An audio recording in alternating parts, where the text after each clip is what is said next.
삼성전자가 2분기 실적을 발표했습니다. 영업이익이 8조 1천억으로 시장의 예상을 훨씬 더 뛰어넘었는데요. 주가는 초반서부터 계속해서 밀려서 현재 한 1% 넘게 하락을 한 상태입니다. 삼성전자 실적이 발표되는 날 실적에 관계없이, 즉 실적이 좋든 나쁘든 관계없이 주가는 하락한다라고 하는 징크스가 오늘도 재현되고 있는 게 아닌가라는 생각이 좀 듭니다. 오늘은 반도체에 대해서 알아보는 시간을 갖도록 하겠습니다. 노근창 현대차증권 리서치 센터장 나오셨습니다. 예, 안녕하십니까? 네, 안녕하십니까? 예. 네. 자, 반도체를 담당하시니까 삼성전자 2분기 실적은 보셨을 것 같은데요. 보시고 감상이 어떠십니까? 일단 저희도 2분기 기대치를 좀 높였습니다. 예. 저희가 아마 1분기 실적 리뷰하면서 유일하게 영업이익이 증가한다고 보고서 썼던 고사 같은데요. 예. 그러고 나서 저희가 이제 2분기 실적 전망치를 7.5조로 높였는데 예. 그거보다 더 앞서는 8.1조가 나왔기 때문에 예. 컨센서스를 한 25% 정도 상회하는 실적이었고요. 예. 역시 배경에는 디램 가격 상승이 컸습니다. 서버하고 PC 디램이 각각 24%, 14% 올랐고요. 1분기 예. 대비.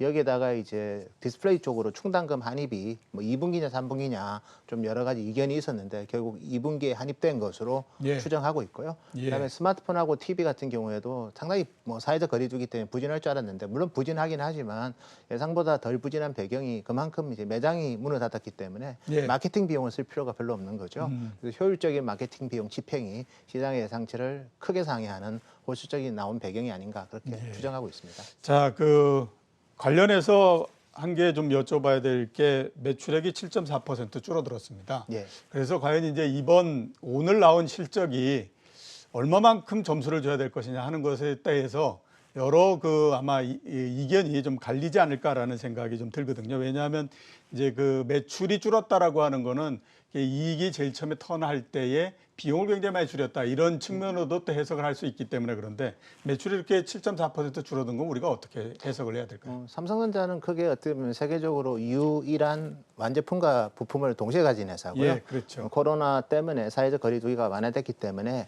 수익성이 상당히 떨어지는 완제품 출하량이 줄었고요. 예. 반면에 수익성이 양호한 부품 쪽 실적은 좋았다는 거거든요. 예. 부품 쪽 실적이 좋았던 배경은 출하량 증가보다는 제품 가격 상승이 가장 큰 원인이었고 그 제품 가격 상승 플러스 원화 약세도 영향을 줬다고 보고 있습니다. 그리고 부품의 기술 리더십이 좋기 때문에 북미의 전략 거래선이 충당금을 줄 정도로 예. 삼성 말고는 대안이 없다는 거죠. 그래서 결국 이제 2분기 실적은 매크로 때문에 완제품의 매출액 감소는 불가피하지만 결국 핵심 기술을 가지고 있고 거기에 따른 독보적인 경쟁력이 뛰어나기 때문에 예. 매출은 줄어도 이익이 느는 삼성전자가 기술 기업이라는 걸 한 번 더 시장에 증명하는 호실적이지 않았나 그렇게 평가하고 예. 있습니다. 삼성전자가 기술 기업이기 때문에 매출이 줄고 이익이 늘고 이러는 것이 충분히 가능하다 이렇게 이제 말씀을 해주셨고요. 또 하나 궁금한 것 중에 하나는 앞에서 말씀하셨던 것처럼 2분기에 디램 가격이 24% 상승을 했다라고 말씀하셨거든요. 예. 근데 이게 우리가 그냥 생각해 보면 상식적으로 이게 가능한가 이런 생각이 많이 드는 게 네. 코로나19나 이런 걸로 해서 원초적으로 봤을 때에 이 수요가 줄어들 수밖에 없는데 네. 어떻게 디램 가격이 올랐을까라고 하는 생각이 들 수밖에 없거든요.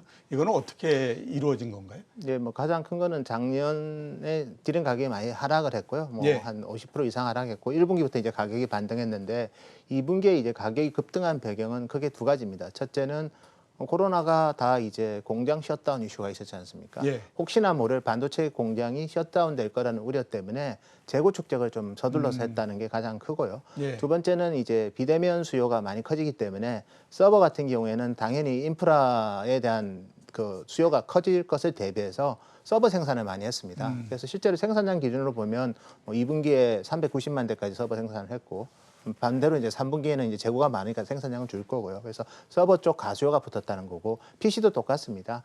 재택근무 하다 보니까 전부 다 이제 기업체에서 노트북을 사주고 또 학생들도 재택교육을 그러니까 원격 교육을 하다 보니까 또 PC를 또 새로 바꿨죠. 그래서 예. 2분기는 그런 일시적인 코로나의 긍정적인 효과, 즉 공장이 멈출 수도 있다는 불안감 여기에 가수요가 이제 필요할 수도 있겠다는 그런 생산자들의 또 그런 준비 이런 게 동시에 겹친 시기였기 때문에 예. 메모리 가격이 급등을 했고요. 그 부작용이 이제 3분기부터 나올 것 같습니다. 예. 재고 축적 부분도 있었고 그다음에 서버, 노트북, 학습용 컴퓨터 이런 예. 것들 때문에 좀 이제 가격이 올랐다. 말씀하신 거 들으니까 그럴 수도 있겠네. 이런 생각이 좀 들기는 합니다. 자, 지금 시청자분들께서 궁금한 것 중에 하나는 삼성전자 주가가 과연 어떻게 될 것인가 하는 부분입니다. 오늘은 이제 좀 약세이긴 하지만 대체적으로 보게 되면 실적 발표하고 한 2, 3일 정도 약세였다가 그 다음서부터 다시 올라가고 이렇게 하더라고요. 그래서 앞으로 전망이 어떻게 될 거라고 보십니까, 삼성전자? 사실은 이제 반도체가 제일 중요합니다. 이번에도 아마 영업이익의 70%를 차지했고요. 다만 반도체는 우리가 좋은 거 다 알고 있고 삼성이 잘하는 거 다 알고 있습니다.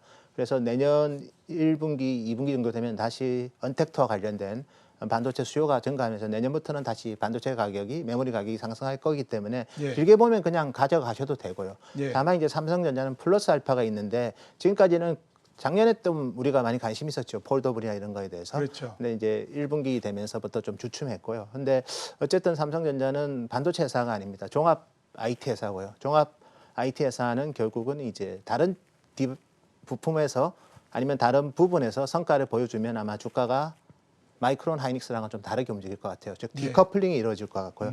그 전제 조건의 출발점이 이제 저는 갤럭시 폴드 2라고 봅니다. 예. 갤럭시 폴드 2가 초기에는 한 2, 30만 대 생산하다가 판매량이 결과가 좋으면 상당히 가파르게 생산을 할 것 같아요. 예. 그래서 한 뭐 200에서 250만 대 정도 저희가 올해 보고 있고요. 예. 근데 이 가격 자체가 250만 원이 넘을 것 같습니다. 하나에. 250만 원 기준으로 200만 되면 5조거든요. 5조의 의미가 뭐냐면 삼성전자 스마트폰의 하반기 매출액을 저희가 좀 보수적으로 한 40조 보는데 예. 그중에 한 15%가 폴드가 될 수도 폴더로. 있습니다. 그러면 영업이익이 상당히 개선이 될 거고 여기에 노트 20도 또 이번에 출격이 되기 때문에 삼성전자는 스마트폰에서 폴드 2랑 이런 게 성과를 보이면 바로 주가는 좀 많이 오를 수도 있을 예. 것 같아요. 왜냐하면 삼각편대, 예. 반도체, 디스플레이, 스마트폰 이 삼각편대가 이 매크로 위기 상황에서 다시 빛을 발할 수 있기 때문에 그게 확인되면 갈고 그게 성과가 별로다 하면 내년에 다시 6만 원을 타진할 것 같습니다. 예. 갤럭시 폴드가 어떻게 되느냐에 따라서 6만 원을 넘느냐 안 넘느냐 결정이 된다라고 말씀을 해주셨는데요. 현재 갤럭시 폴드 현황은 어떻습니까? 대개들 얘기 들어보면 생각했던 것만큼은 폴더폰을 갖고 있는 사람들이 좀 많지는 않은 것 같다 이런 얘기를 많이 합니다. 예, 폴드 1은 사실은 제품의 완성도가 높았던 건 아니었고요. 예. 그래서 뭐 무겁고 그다음에 외부 화면이 작고 이런 불편함도 있었고 또 CPI라는 그런 윈도우를 외부에 장착하면서 좀 뭔가 세련되지 못했다는 지적도 있었습니다. 근데 예. 이번에 폴드 2는 UTG라는 커버 윈도우를 탑재를 해서 훨씬 더 세련될 거고 그다음에 이제 G 플립은 사실은 뭐 판매량 자체는 저희가 봤을 때 100만 대가 좀 넘은 것 같은데 어쨌든 그거는 좀 니치 제품이고요. 예. 핵심 제품은 이제 작년보다 분명히 개선된 제품을 내놓지 않으면 그건 신제품의 의미가 없는 거고 그래서 그렇죠. 이번에 폴드 2는 아마 완성도 면에서는 상당히 높지 않을까 그렇게 저희는 보고 있습니다. 예, 완성도 면에서 높다. 그래서 기대를 해본다. 이렇게 이제 말씀을 하셨고요. 자, 삼성전자가 실적을 발표했으니까 SK 하이닉스도 대체적으로 이제 가닥이 좀 잡히지 않을까라는 생각이 들거든요. 2분기 SK 하이닉스 전망은 어떻게 보십니까? 하이닉스를 우리가 보기 전에 먼저 마이크론이 실적이 예, 나왔기 그렇죠. 때문에 거기서 예. 힌트를 좀 얻을 필요가 있고요. 예. 마이크론도 이제 1분기 대비 영업이익이 100% 이상 증가한 8.9억 불 정도 나왔습니다. 예. 그러면 하이닉스가 디램 2등 기업이기 때문에 마이크론보다는 좋겠죠. 그래서 그렇죠. 뭐 1분기보다는 영업이익이 120% 정도 증가한 저희는 1.7조 원대로 예상하고 있는데 예. 특히 메모리 가격이 또 급등하다 보면 재고 평가했던 게 평가 이익이 잡힙니다. 그래서 아마 그거보다는 좋은 실적이 나올 것 같아요. 어쨌든 삼성 하이닉스 디램 시장 1, 2등 회사로서 부끄럽지 않은 아주 예. 놀라운 실적을 이번 2분기에 보이지 않을까 예, 보고 있습니다. 알겠습니다. 마이크론이 이익이 증가한 거, 그다음에 SK 하이닉스가 이익이 증가한 거. 이유는 앞에 말씀하셨던 거하고 똑같은 거죠. 똑같은 2분기에 이유입니다. 예. 디램 가격이 상승한 이 부분이 크게 역할을 했다. 이렇게 이제 볼 수가 있을 것 같고. 그다음에 오늘 삼성전자의 이 관심이 굉장히 집중되다 보니까 아직까지 알려지진 않았는데 LG전자도 오후에 되면 실적을 발표합니다. LG전자는 어떻게 지금 전망하고 계십니까? 저희는 한 4,300억 정도로 4,300억 이요? 예상하고 있고요. 사실은 이제 LG전자는 뭐 1분기, 2분기에 연간 실적 고점이 형성됩니다. 예. 왜냐하면 에어컨이든 뭐 냉장고든 이런 게 많이 판매되는 시점이 이제 수익성이 제일 좋거든요. 근데 이번은 코로나 때문에 매장이 폐쇄됐던 지역이 많기 때문에 2분기 실적은 글로벌 홈 어플라이언스 회사들 대비해서는 좀 방어적인 실적이 나올 것 같고요. 그렇지만 올해 연간으로 본다면 2분기 실적이 제일 낮은 레벨이 될 것 같습니다. 제일 낮은 수준이 될 거기 때문에 아마 항상 LG전자 되면 상반기에는 팔아야 된다는 그런 강박관념이 있거든요. 예. 근데 2분기가 바닥이라면 팔 필요가 없는 거고 그렇죠. 또 예, 회사도 이제 뭐 스마트폰 리스크를 충분히 알고 있고 그거를 줄이기 위해서 노력했고 분명히 한계를 인식하고 있고 여기다가 이제 좀 플랫폼 기업으로서 많이 변화를 추구합니다. 예. 대표적인 게 뭐 홈 어플라이언스 쪽도 그렇고 비즈니스 솔루션 쪽도 그렇고 B2B랑 그다음에 프리미엄 제품 비중을 높이고 있기 때문에 아마 저는 LG전자는 뭐 아마 주가 재평가가 상당 기간 이루어질 수도 있지 않을까 그래 보고 있습니다. 예. 2분기가 바닥이다라고 말씀하셨는데요. 그러면 이전에 그러니까 코로나19 이전에 예. 4분기 이렇게 봤을 때에 LG전자는 분기별로 봤을 때 어떤 때가 제일 안 좋습니까? 항상 4분기가 비용을 많이 써서 아, 나빴던 예, 예. 시기인데 이번은 2분기가 그래도 비정상적인 상황이 상당히 극심했던 정점이었기 때문에 예. 2분기가 이번에는 제일 나쁠 거고 그리고 뭐 여러 가지로 회사가 좀 이익 중심으로 비즈니스 구조 자체를 많이 바꾸고 있고 또 그 결과물들이 조금씩 나타나고 있기 때문에 예. 저는 이번에 LG전자는 좀 가가랑 다를 거고 그다음에 제가 LG전자를 좀 우스갯소리를 하는 얘기가 이제 9월 말 되면 이제 하웨이 이슈가 부각이 될 겁니다. 예. 뭐 삼성이든 하이닉스든 하웨이가 이제 생산 중단됐을 때 분명히 물론 뭐 트럼프가 오케이 하고 넘어갈 수도 있겠지만 그거는 이제 가봐야 되는 거고. 근데 LG전자는 그 이슈에서 자유로운 기업이거든요. 예. 그런 면에서도 보면 우리가 보통 자범이라고 하죠. 노이즈가 없는 하웨이 노이즈가 없는 기업으로서도 좀 더 부각되지 않을까 그래 보고 있습니다. 예. 계절적으로 항상 4분기가 안 좋았는데 이번에는 뭐 2분기가 바닥일 거고 앞으로 기업이 전체적으로 플랫폼 이런 부분들이 강화되면서 구조적으로 조금씩 변화할 가능성이 높기 때문에 관심을 좀 가지셨으면 하고 말씀을 하셨습니다. 자, 반도체에 대해서 좀 알아보도록 하겠습니다. 2분기는 생각했던 거, 그러니까 우려했던 것보다는 괜찮았다라는 생각이 듭니다. 그리고 2분기는 이제 넘어갔다 이렇게 이제 볼 수 있고 3분기 이후는 어떻게 해야 될 것 같습니까? 예, 하반기는 좀 고민스럽습니다. 예. 저희가 이제 필드의 채널 조사를 좀 했고요. 예. 그래서 서버 기준으로 보면 한 390만 대 정도를 2분기에 생산을 했고 3분기는 310만 대로 생산량이 줍니다. 그 예. 말은 재고 조정을 상당히 강하게 할 것 같습니다. 예. 그리고 그래서 지금 32기가바이트가 있던 서버 디램 모듈의 이제 메인스트림 제품이라고 보면 그 제품이 지금 143불인데요. 예. 지금 고객들이 요구하는 3분기 가격은 뭐 135불, 그럼 대략 한 6에서 7% 정도 가격 하락이 있을 것 같고요. 예. 4분기에는 뭐 120불대 중반까지 요구를 하고 있습니다. 여기서 말하는 고객이란 마이크로소프트, 아마존 같은 북미 클라우드 회사들이고요. 그래서 가격 인하는 불가피한데 다만 이제 저희가 또 어제 다른 라인을 통해서 체크해 보니까 북미의 클라우드 사업자들의 서버 발주량 자체가 그렇게 많이 줄지는 않더라고요. 한 10만 대 정도 줄더라고요. 예. 오히려 중국 쪽이 좀 주는 물량이 좀 더 많은 것 같고요. 예를 들어서 뭐 알리바바든 텐센트가 주는 물량이 좀 더 많아서 그래서 서버 쪽도 분명히 가격 하락은 하는데 가격 하락은 뭐 불가피하지만 하락 폭은 2분기 대비해서 10% 이상까지 진행되지는 않을 것 같습니다. 예. 예. 서버 쪽이 생각보다는 그렇게 뭐 많이 줄거나 그러지 않는다라고 말씀을 예. 해주셨고요. 자, 우리가 미국의 반도체들을 좀 봐야 되는데 마이크론은 앞에서 이제 우리가 얘기를 했고요. 나머지 그 미국에 있는 반도체 회사들 2분기 실적이나 이거 어떻게 될 걸로 그렇게 보십니까? 네, 2분기는 사실은 이제 서버가 상당히 너무 좋았죠. 예, 그래서 그렇죠. 대표적으로 이제 서버와 관련된 데이터 센터와 관련된 엔비디아의 실적은 상당히 좋을 것 같아요. 예. 2분기에. 근데 이 서버 쪽이 이제 출하량이 주니까 3분기 실적은 좀 엔비디아는 아마 정체될 것 같습니다. 예. 물론 뭐 게임 컨솔들도 나오기 때문에 새로운 게임기가 나오니까 엔비디아는 또 GPU는 또 게임기에 들어가니까 뭐 줄거나 그러지는 않겠지만 예. 2분기 정도의 탄력은 나오지 않을 것 같고요.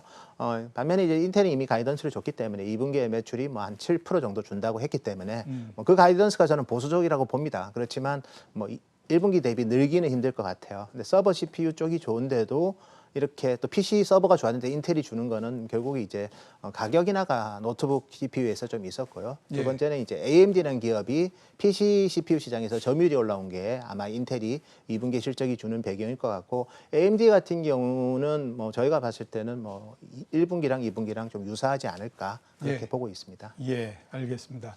자, 저희 우리나라가 메모리 쪽을 계속 그걸 하기 때문에 메모리 업황이 또 굉장히 관심이 있을 수밖에 없습니다. 예. 하반기 메모리 반도체 업황은 어떨 거라고 보십니까? 예, 그래서 메모리 반도체는 큰 그림에서는 이제 출하량은 증가할 것 같고요. 출하량은 증가하고. 예, 그리고 가격은 서버 디램 기준으로 보면 뭐 6에서 7% 정도 분기마다 하락할 것 같고요. 예. PC는 뭐 그 정도 레벨은 아니지만 뭐 한 4% 정도 좀 하락할 것 같고요. 예. 모바일은 뭐 1에서 2% 정도 하락할 것 같습니다. 그렇기 때문에 전반적으로는 좀 안 좋아지는 그림인데, 예. 문제는 이제 이게 프리미엄 제품 비중이 또 하반기에는 많이 부각될 것 같습니다. 특히 우리가 삼성이 갤럭시 S20에서 탑재했던 LPDDR5, DDR5를 이제 스마트폰에 탑재를 했고, 예. 하반기에는 특히 5나노 제품들이 GPU가 장착된 스마트폰이 많이 나오기 때문에 아마 LPDDR5 비중이 더 높아질 거고요. LPDDR5는 일반적인 모바일 디램보다 현재는 10% 비쌉니다. 예. 여기에 또 플레이스테이션 5랑 그다음에 마이크로소프트 엑스박스 X 시리즈 같은 경우에는 8K 동영상을 지원하기 때문에 뭐 낸드 수요도 많이 자극을 하지만 그래픽 디램 자체가 이제 DDR5에서 DDR6로 또 변화가 있고, 또 4분기에는 또 인텔이 아이스레이크라는 10나노 CPU가 서버 쪽으로 나옵니다. 그래서 예. 오히려 정말 기술이 좋은 회사가 하반기는 디램 가격, 메모리 가격 빠진 것 대비 실적이 덜 빠지는 그런 모습을 볼 거기 때문에 하반기는 프리미엄 제품 비중이 높은 회사들 위주로 차별화가 되지 않을까 그렇게 예. 보고 있습니다. 프리미엄 제품의 비중이 높은 회사를 중심으로 해서 차별화가 된다. 그리고 디램의 가격은 일단 아무튼 모든 제품에서 조금씩은 하락을 한다. 예, 이렇게 이제 말씀을 해주셨고요. 자, 이 초점을 좀 바꿔가지고 미중 관련해서 한번 좀 여쭤보도록 하겠습니다. 이게 그냥 미중산 간에 무역 갈등으로서 끝난다라고 하면 문제가 좀 덜할 텐데, 어차피 갈등은 기술적인 갈등으로 또 넘어올 수밖에 예. 없습니다. 그리고 기술적인 갈등으로 넘어오게 되면 당연히 또 화웨이가 얘기가 되기 때문에 예. 이런 전체적인 구도 자체가 우리나라의 반도체 기업들이나 산업에다가 영향을 줄 수밖에 없거든요. 예. 이 부분들은 우리가 앞으로 어떻게 전망을 해야만 예, 합니까? 먼저 하웨이 상황을 좀 말씀드리면, 예. 하웨이가 최근에 스탠스가 이제 두 가지가 있는데요. 하나는 노트북, TV, 웨어러블, 태블릿 비중을 높이고 있습니다. 예. 그만큼 캐시가 중요하기 때문에 기본적인 매출을 이루려고 약간 메인이 아닌 제품들 생산 비중을 높이고 있어요. 그거는 예. 좀 미중 간의 관계에 별로 영향이 없는 제품들을 높이고 있고, 두 번째는 올드 스마트폰을 아주 가격하게 재고 정리를 합니다. 예. 그 말은 뭐냐 하면 하웨이가 국영기업이기 때문에 저희도 뭐 재무적으로 문제가 있을 거라고 보지는 않지만, 그렇죠. 어쨌든 작금의 하웨이의 행동을 보면 뭔가 재무적인 리스크를 조금이라도 줄이기 위해서 뭔가 고정비를 어쨌든 재무적 리스크를 줄이기 위해서 좀 되는 거는 다 팔고 있는 그런 모습이라서 뭐 저희가 봤을 때는 하웨이는 상당히 이기감을 느끼는 것 같고요. 그다음에 이제 기술적으로 보면 하웨이의 우리 CPU에 관련된 파운드리도 5나노 제품이 이제 TSMC에서 파운드리를 해줘야 되는데 물량 자체가 많이 확보를 못한 것 같아요. 예. 그래서 한 1,000만 개 정도 확보를 했기 때문에 하웨이의 하반기 전략 휴대폰인 메이트 40이 출시가 좀 늦어집니다. 그리고 예. 스펙 다운을 합니다. 스펙업을 해도 될까 말까 한 판에 스펙을 낮추고 있고, 그래서 좀 하웨이 제품 자체가 상당히 문제가 생기는 상황이고, 여기에 오포 같은 경우에는 이제 영국 보다폰에 예. 벤더 등록이 됐습니다. 예. 오포는 주로 서유럽 쪽보다는 주로 이제 동남아 쪽에 집중을 했는데, 하웨이가 유럽에서 나빠지니까 오히려 다른 중국 기업들이 좀 이제 시장을 개척하려고 하고 있고, 그다음에 이제 마지막 네트워크 장비는 뭐 많은 벤더들이, 많은 국가들이 하웨이 장비를 지금 배제를 하고 있습니다. 예. 대표적으로 캐나다가 그랬고요. 그래서 삼성이 캐나다의 텔러스에 납품을 어쨌든 성공을 했고, 최근에는 뭐 프랑스까지도 하웨이 장비를 좀 배제하라 뭐 예. 그런 게 있기 때문에 하웨이는 상당히 고립되고 위축되고, 또 그에 따른 우려 때문에 뭔가 중요하지 않은 제품을 매출 비중이 높이거나 재고를 정리해서 뭔가 현금 확보하는 급한 그런 게 보이기 때문에, 어쨌든 하웨이는 4분기부터는 아마 신제품에 대한 반도체 수요, 디스플레이 수요는 감소는 불가피할 것 같습니다. 예. 수요 감소가 좀 불가피하다 말씀을 하셨고요.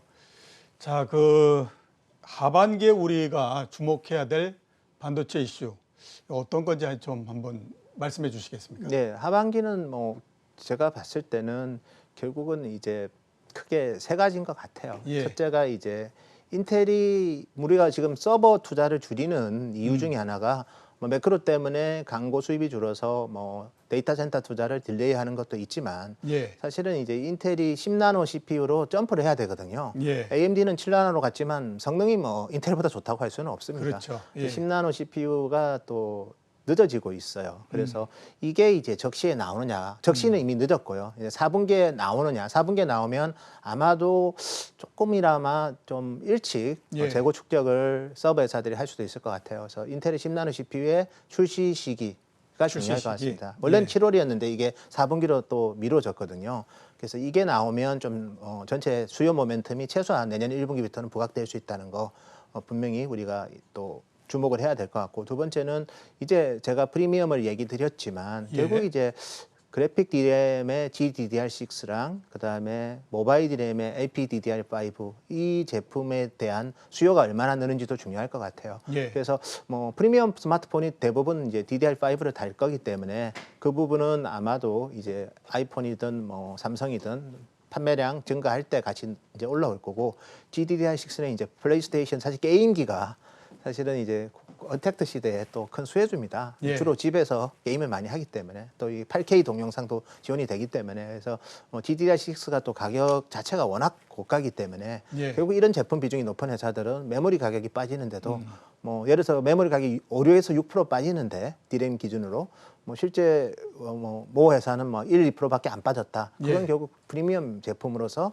블렌디드 ASP로서는 그걸 이제 방어했다는 거거든요. 예. 이런 부분들이 제일 중요할 것 같습니다. 예, 알겠습니다. 인텔의 10나노 CPU가 과연 어떻게 되느냐? 예. 그다음에 프리미엄 그 제품 이렇게 말씀을 해 주셨습니다. 자, 오늘 나와 주셔서 대단히 감사합니다. 네, 예. 고맙습니다. 예.